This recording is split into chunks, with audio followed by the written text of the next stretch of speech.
Hello? Well, hello. Is this Chris Connolly from the band Hot Panda? Yes, it is. Well, hi, Chris Connolly. This is Scott Wood. I'm calling from The Interview Show. Oh, hey, how's it going? I totally forgot about this. That's sad. That makes me very, very sad, Chris Connolly. Oh, man, sorry. I'm right now popping a license plate off our old van that broke down because we need to transfer it to the new van we just bought today. Okay, I would love to hear the story of the van. Oh, fantastic. We were driving and there was a loud knocking noise. We got it towed into Waterloo. The engine was messed up, can't be fixed, so the van was trashed. So we were like, okay, we need to get a van, and we have like 2 days to do it. And all we needed was one, because we got one today. I found one today in Toronto. Today was running around trying to find this van. I got the van, and now I went back up to Waterloo to get the plate and everything and the registration insurance out of the old van. And, making it happen. When you're looking for a van on the fly, like you are, because you're in the middle of a tour, what are the most important things that you have to have? The most important things are that it's under the amount of money that you have to get the van. That's an important one. It also has to be there and has to be able to get right away. And it has to be something that looks like it's going to run and work, which is a bit of it is blind faith. I mean, we're getting this thing inspected tomorrow, so hopefully it works out. But, it takes a lot of snap decision-making. You don't have time to deliberate too much. You got to be like, I got a good feeling about this. Let's get it. So now looking at the van, what's the most distinctive feature? It's the same color as the sky. It's a light blue. Nice. All right. I'm imagining Hot Panda and their nice new blue van. Yeah, it's going to be our age of tranquility.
nice new blue van. Yeah, it's going to be our age of tranquility.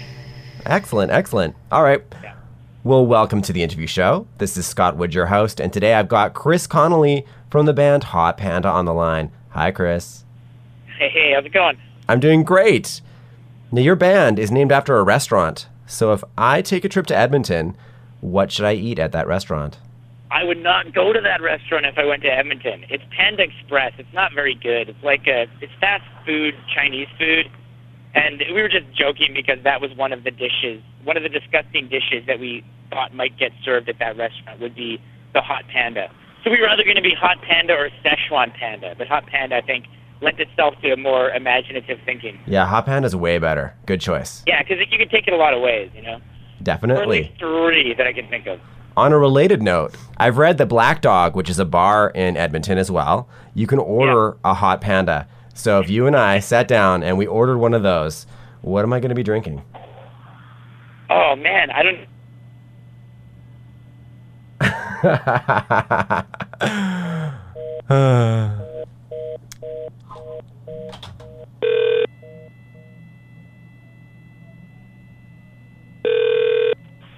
Hey. Hey, would this be You got Chris Connolly? disconnected Why? It is, yeah. Why you gotta flush my calls, man? Oh, man, this call failed, and then I tried to call back, and it wouldn't even ring. That's horrible. Well, I'm glad that we finally reestablished the connection. It's all good. It's all good. So I'll just rephrase the question. We can go straight back into it. Okay. Okay, so there's a bar in Edmonton called the Black Dog, and I've read... Black Dog. Yes, I've read that you can order a Hot Panda there. So if you and I were sitting in the Black Dog in Edmonton, and they bring those drinks to the table, what will we be drinking? I don't think there actually is a drink called the Hot Panda. I think that was made up. But I think if you do that, you might just get the tab that we haven't paid that's there. So it might not be a drink, and more just like a surprise tab that comes to you. So a big muscular man's going to come out there and like... Yeah, and be like, here's your unpaid tab. I think that's what would happen. Yikes. All right, well, if you could have a drink that's called a Hot Panda, and you went into a bar and ordered it, what is that going to be? Well, let's think. It would probably Guinness. I think would have to be in it, like 'cause, you know, like that. That's like that panda black color. I mean, what's white that could be in there? I don't know. Like maybe like the Guinness and cider could be called a Hot Panda. Maybe I don't know. That could. Okay, that's not bad. I think there's a name for that already. But I guess what I'm getting at, you know, because it's your group, you can go to a bar and just say, hey, I want a Hot Panda. It's this, this, and this. Oh, okay. I see. So, like, what would it ideally be? Yeah, what's your favorite drink? Let's take, you know, a couple of your favorite liquors, mix them together. I've been drinking this, like, tequila, Coke, and lime juice. Something I've been having a lot of. So if I could name that a Hot Panda, I would. Okay. They're going to have to, like, warm that up for you or something. Yeah, I think they might. Yeah, we can warm it up too, and maybe put a little bit of Frank's like Red Hot in there. Nice, nice. Okay. So Hot Panda, you guys are on the Mint label, and they're a pretty tight label. I heard you describe the people at Mint once as lifers. So can you talk a little bit about that? When I say lifers, I mean people that are running a record label that aren't doing it because it's, you know, they're young and they think it's a fun thing to do when they're young. And that when they realize there's no money involved, they're going to quit. Oh, 1 second. Oh, man. There's crazy stuff happening around me right now. What are you guys doing? I'm just outside the Trepid House in Waterloo. Yeah, I'm actually I'm on the radio right now. Hey, this is Chris. I'm from Hot Panda, and you're listening to The Interview Show.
okay, 1995. That song is called. I mean, I had a song that I was playing, and I realized that it was the same chord progression as a different, Common People from the album From Class by Pulp, which is a band I really liked.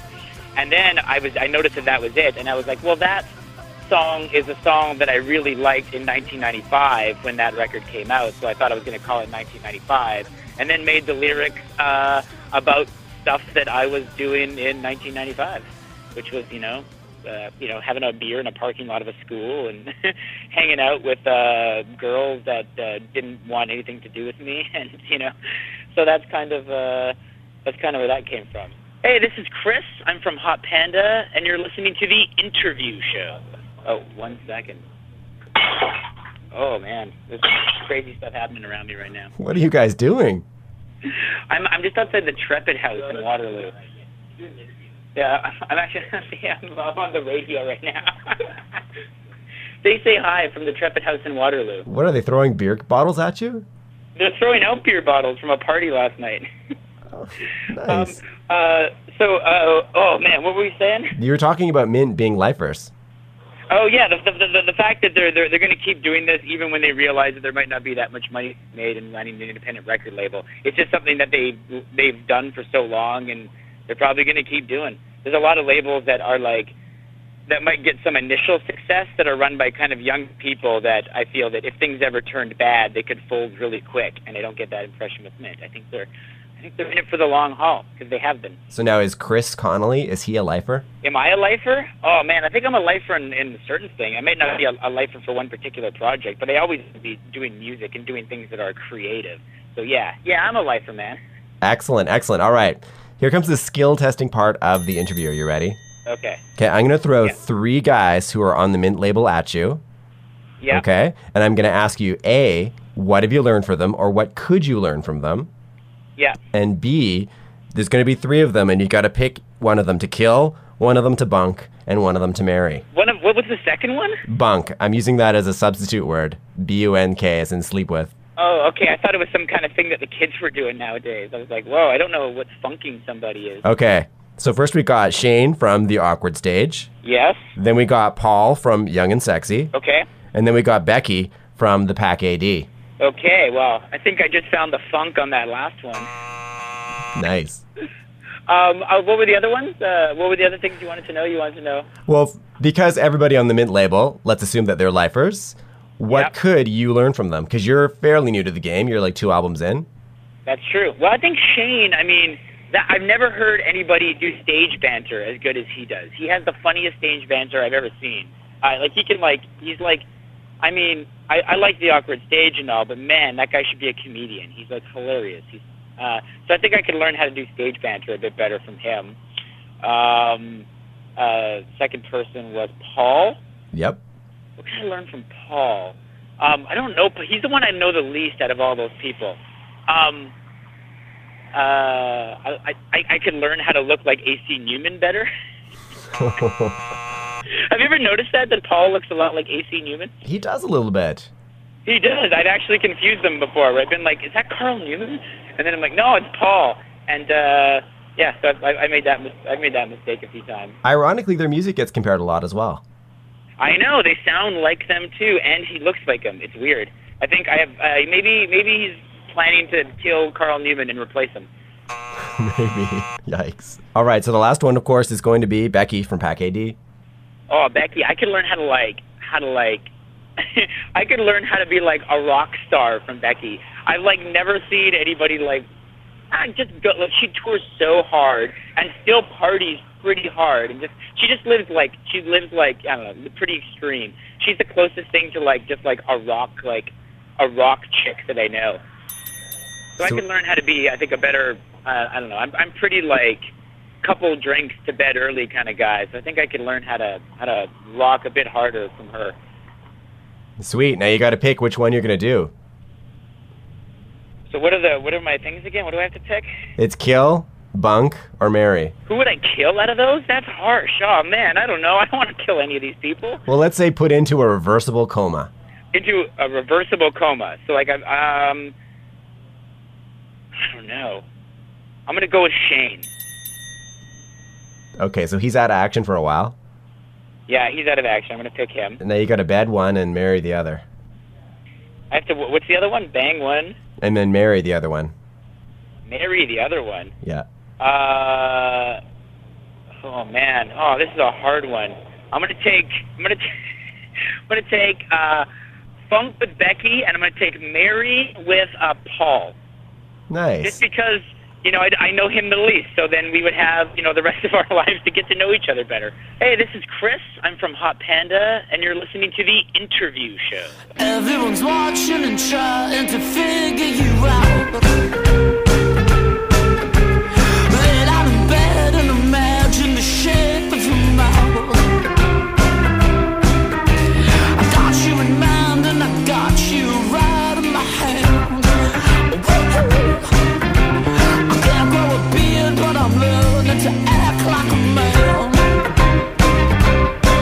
At least give that to me.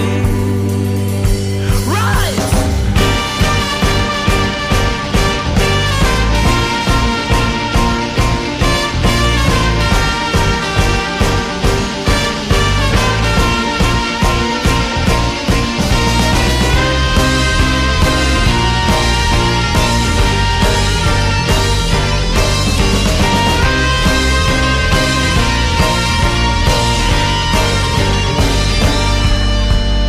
Everyone's watching and trying to figure you out. Lay down in bed and imagine the shape of your mouth. I got you in mind and I got you right in my hand. Woo-hoo. I can't grow a beard, but at least I can act like a man. Oh, please. Give that to me. Okay.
Hey, this is Chris. I'm from Hot Panda, and you're listening to The Interview Show. All right. So on the track Masculinity, Catherine, your new bassist, Yes. live, she plays the trumpet while somehow playing the bass.